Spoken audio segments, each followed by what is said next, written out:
আমার বুকের ভেতর বাড়িটা মর্গের মতো শীতল।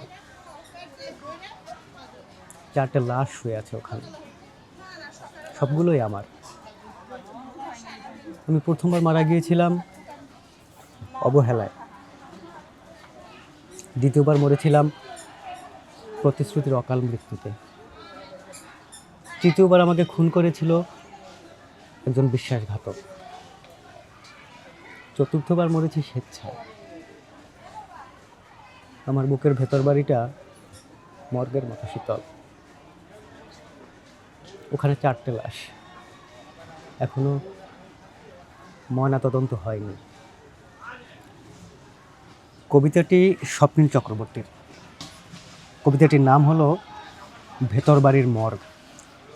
ছোট্ট একটি কবিতা, কিন্তু কবি এই ছোট্ট কবিতাটায় কত বড় একটা গল্প বলে গেলেন, যেন একটা মানুষের সমগ্র জীবনের গল্প। জীবনের বড় বড় ঘটনাগুলোকে এক একটি লাইনে, এক একটি চরণে তিনি কি বিস্ময়করভাবেই না ফুটিয়ে তুলেছেন। অবিশ্বাস্য এবং খুবই বাস্তব।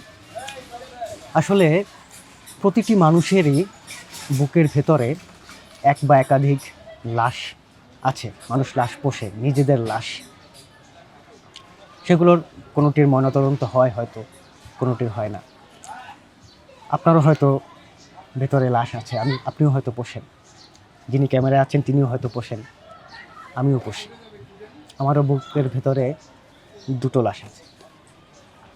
দুটোরই মৃত্যু হয়েছিল গুলি খেয়ে, দুটোই পেছন থেকে। সামনে থেকে গুলি খেলে হয়তো হজম হয়, কিন্তু পেছন থেকে গুলি খেলে হজম হয় না।